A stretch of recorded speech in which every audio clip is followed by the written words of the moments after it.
right, we're on part 3, chapter 31. I tear down the stairs, slipping as I round the corner to the 3rd floor. My hip smacks against the edge of a step before I can catch myself on the railing, sending pain radiating up the left side of my body. Yanking myself upright, I press on with barely a pause. If Richard decides to take the stairs rather than the elevator, we will run right into each other. The thought propels me even faster, and I burst out of the stairwell into the lobby just as the elevator doors press themselves together. I want to watch the numbers flash on the panel above the elevator to see if it stops on Emma's floor. But I can't risk taking even a few seconds to check. I race onto the street where a cab is pulling away from the curb. I bang on the trunk and the red brake lights flash. Scrambling in, I lock the door before collapsing against my seat. I open my mouth to give the address of Aunt Charlotte's apartment, but my words catch in my throat. The aroma of lemons surrounds me. It winds through my hair and permeates my skin. I can feel the sharp citrus notes invading my nose and trickling down into my lungs. Richard must have just exited this cab. Whenever he was agitated, when his features tightened and the man I loved seemed to disappear, his scent always grew stronger. Yuck. I want to flee again, but I can't afford to wait for another taxi, so I roll down the window as far as it will go as I give the driver my destination. My letter is only a page long. It will take just a minute for Emma to scan it. I hope she has the time to do so before Richard makes it to her door. The driver turns onto the next block, and after a final glance out the window assures me that Richard isn't following. I lean my head back against my seat. I wonder how I'd missed the flaw in my plan to escape my husband. I had so much time to formulate it. After his office holiday party, it became my full-time job, then my obsession. I was so careful, and yet I'd made the greatest possible miscalculation. I didn't think about how I would be sacrificing an innocent young woman. I could only desperately latch onto my getaway. I'd almost given up hoping it might be possible until I realized he'd never let me go unless he believed it was his idea. I was certain of this because of what he'd done to me before when he thought I was trying to leave him.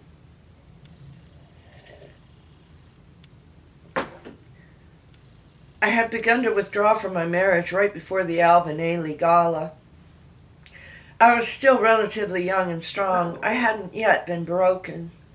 Immediately after the gala, when Richard confronted me in the kitchen, I looked down at my right wrist, which was turning white in his strong hands.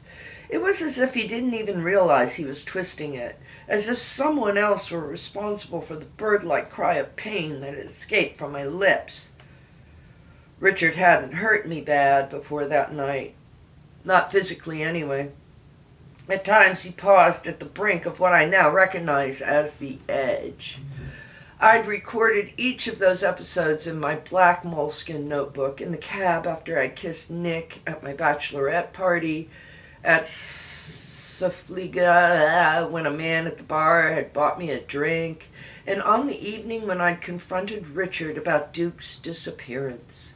At other times he'd come even closer. Once he'd thrown our framed wedding picture to the floor, shattering the glass and also hurling a ludicrous accusation at me that I'd been flirting with Eric, the scuba instructor, during our honeymoon.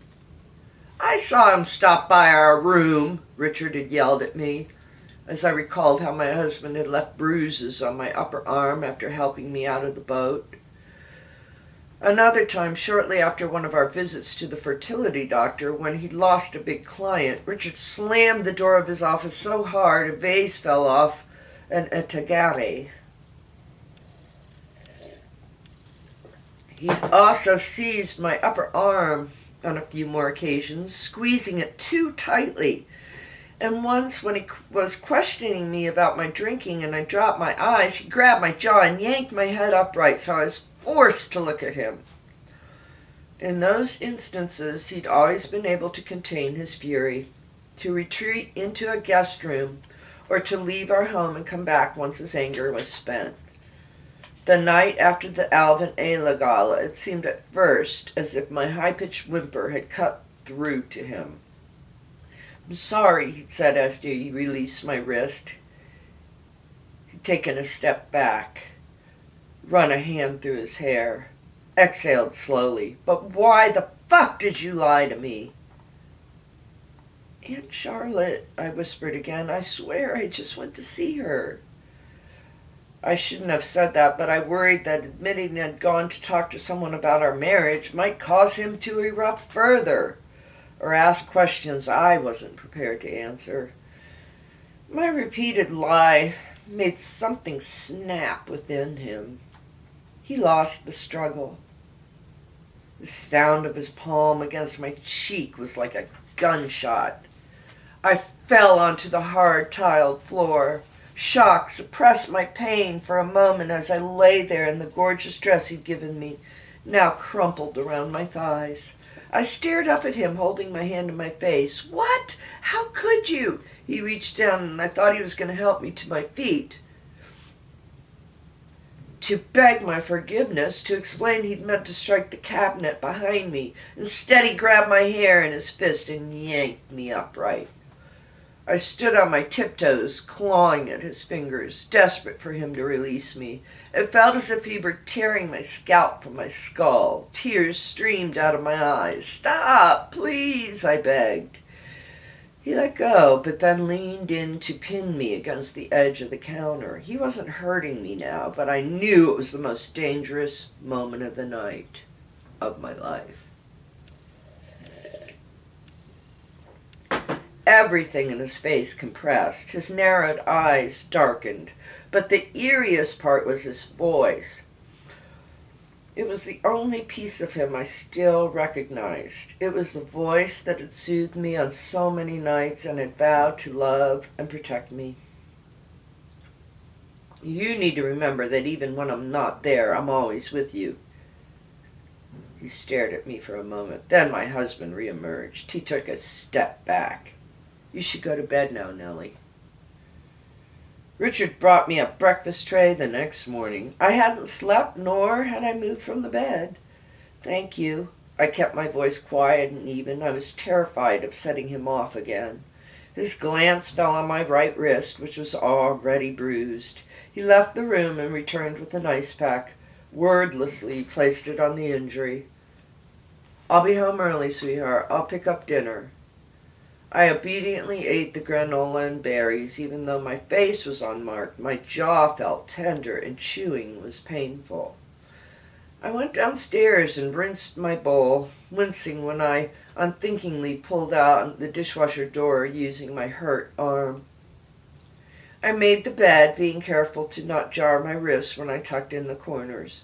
I took a shower, flinching when the heavy spray hit my scalp.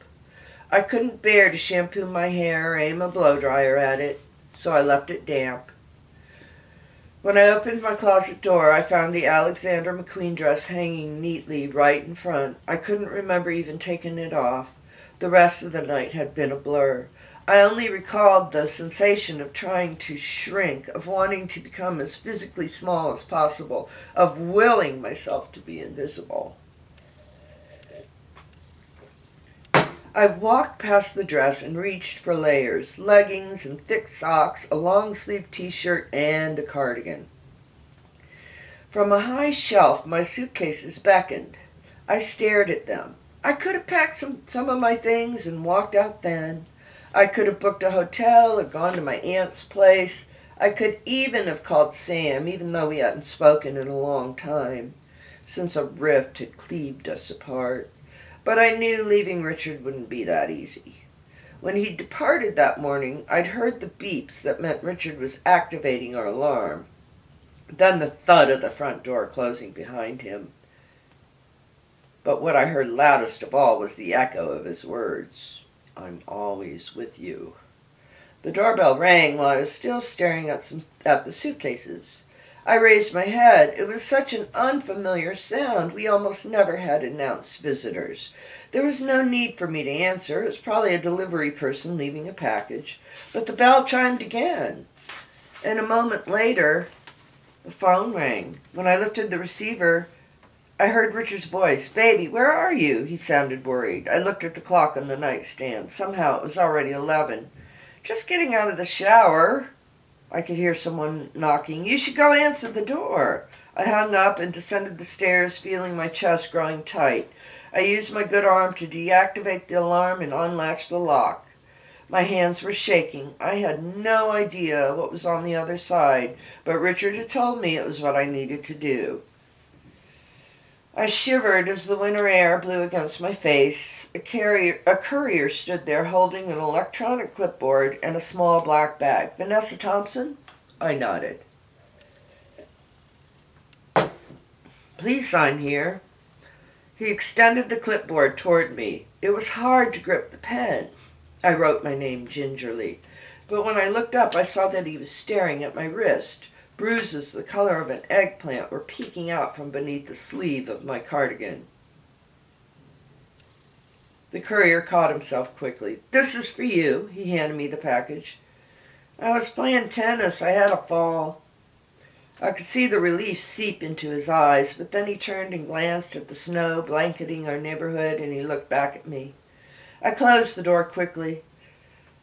I untied the ribbon on the bag and saw a box inside. When I lifted the lid, it revealed a thick gold cuff from Verdura, at least 2 inches in diameter.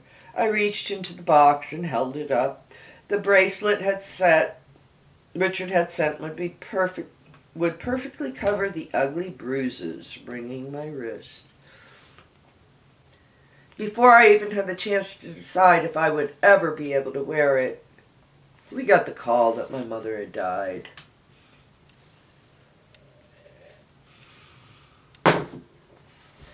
For years, I had allowed fear to dominate me. But as I sit in the cabin, I realize another emotion is rising to the surface. Anger. It felt cathartic to unleash my rage at Richard after absorbing his for so long. I suffocated my feelings during our marriage. I doused them with alcohol. I buried them in denial. I tiptoed around my husband's moods, hoping that if I created a pleasing enough environment, if I said and did the right things, I could control the climate of our household. Just as I used to Velcro a smiling sun to the weather chart in my Cubs classroom. Sometimes I was successful. My collection of jewelry, the Verdura cuff, was the first of the items Richard had delivered to me following what he called our misunderstandings. Reminds me of the times I was not. I didn't consider packing those pieces when I left. Even if I sold them, the money I received would feel tainted. During my marriage and even beyond it, Richard's words would echo in my mind, causing me to constantly second-guess myself and limiting my actions. But now I remember what Aunt Charlotte said to me just this morning. I'm not afraid of storms, for I'm learning how to sail my ship. I closed my eyes and inhaled the June air streaming through my open window, clearing away the last of Richard's scent. It's not enough that I've escaped from my husband, and I know it won't be enough to simply stop the wedding. Even if Emma leaves Richard, I am certain he'll just move on to another young woman, yet another replacement. What I must do is find a way to stop Richard. Where is he at this exact moment? I see him folding Emma into a hug, telling her how sorry he is that his ex is targeting her. He pulls the letter out of her hand and scans it, then crumples it into a ball. He is angry, but perhaps she thinks it is justified given my actions. What I hope, though, is that I've convinced her to re-examine their past, to look at their history through a new lens. Maybe she is recalling the times when Richard's reactions had seemed slightly off, when his need for control revealed itself in subtle ways. What will be his next move? He will retaliate against me. I think hard. Then I open my eyes and lean forward. I've changed my mind, I tell the cab driver who's taken me to Aunt Charlotte's apartment. I need to make a different stop. I pull up an address on my phone and recite it. He drops me off in front of a Midtown Citibank branch. It's where Richard keeps his accounts. When Richard left me the check, he told me to use the money to get help. He even alerted the bank that I'd be depositing it. But with my delivery of Duke's photo and the letter to Emma, I've shown him I'm not going to quietly disappear. I suspect he will try to stop payment on the check today. This is how Richard will begin my punishment. It's a relatively easy way for him to signal he won't tolerate my insubordination. I need to cash his check instead before he has a chance to tell the bank he has changed his mind. There are 2 free tellers. One is a young guy in a white shirt and tie. The other is a middle-aged woman. Although the man is closer to me, I approach the woman's window. She greets me with a warm smile. Her tag reads Betty. I reach into my wallet for Richard's check. I'd like to cash this. Betty nods and glances at the amount. Her brow furrows. Cash it? She looks back at the piece of paper. Yes. My foot begins to tap against the floor, and I still it. I worry Richard may be phoning the bank as I stand there. Can you take a seat? I think it would be better if my supervisor helped you with this. I glance at her left hand. She isn't wearing a wedding ring. It isn't difficult to dodge questions once you learn the tricks. Tell colorful, drawn-out stories that deflect attention from the fact that you aren't actually sharing anything. Avoid specifics, be vague, lie, but only when completely necessary. I lean as close to the window as possible. Look, Betty, wow. It was my mother's name. She passed away recently. This lie is necessary. I'm sorry. Her expression is sympathetic. I chose the right teller. I'm going to be honest with you. I pause. My husband, Mr. Thompson, is divorcing me. I'm sorry, she repeats. Yeah, me too. He's getting remarried this summer. I smile wryly. Anyway, this check is from him, and I need the money because I'm trying to rent an apartment. His pretty young fiancée has already moved in with him. As I speak, I picture Richard jabbing the bank numbers on his phone. It's just that it's such a large amount. Not to him. As you can see, our last names match. I reach into my bag and pass her my driver's license, and we still have the same address, although I've moved out. I'm in a dingy little hotel a few blocks away from here now. The address was on the check is our Westchester home. Any New Yorker knows that suburb is exclusive. Betty stares down at my license and hesitates. The photo was taken several years ago, roughly the time I first planned to leave Richard. My eyes were bright and my smile genuine. Please, Betty, tell you what, you can call the manager at the branch on Park Avenue. Richard alerted him that I'd be cashing this check. Excuse me for a moment. I wait while she steps aside and murmurs into the phone. I feel lightheaded from the strain, wondering if Richard has outmaneuvered me again. When she returns, I can't read the expression on her face. She clicks on her computer keyboard, then finally looks up at me. I apologize for the delay.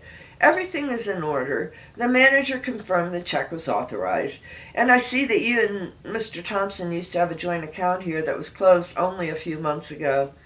Thank you, I breathe. When she comes back a few minutes later, holding several stacks of cash, she runs the money through the bill counter and tallies each $100 bill twice as my insides clench. At any moment, I expect someone to hurry towards her and pull it all back, but then she slips the money through the shallow opening beneath the window, along with an oversized padded envelope. Have a nice day, I say. Good luck. I zip my purse shut, feeling the reassuring heft against my ribs. I deserve this money, and now that I've lost my job, I need it more than ever to help my aunt. Besides, it is exquisitely satisfying to think of what Richard's reaction will be when a bank official tells him his money is gone. He kept me off balance for years. Whenever I displeased him, I suffered consequences. But he also clearly relished being my savior and comforting me when I was upset. The dueling sides of my husband's personality made him an enigma to me. I still don't completely understand why he needed to control everything in his environment as precisely as he organized his socks and t-shirts. I've regained a bit of the power he took away from me. I've won a minor battle. I am filled with exhilaration. I imagine his rage as a tornado swirling and rotating outward. But at the moment, I am beyond its reach. I exit onto the sidewalk and hurry towards the nearest Chase branch office. I deposit the cash into my new account, the one I opened after Richard and I separated. Now I'm ready to go back to Aunt Charlotte's, but not to the safety of my bed. I am determined to shed that defeated woman like a husk. I am suffused with energy at the thought of what I will do next. Oh.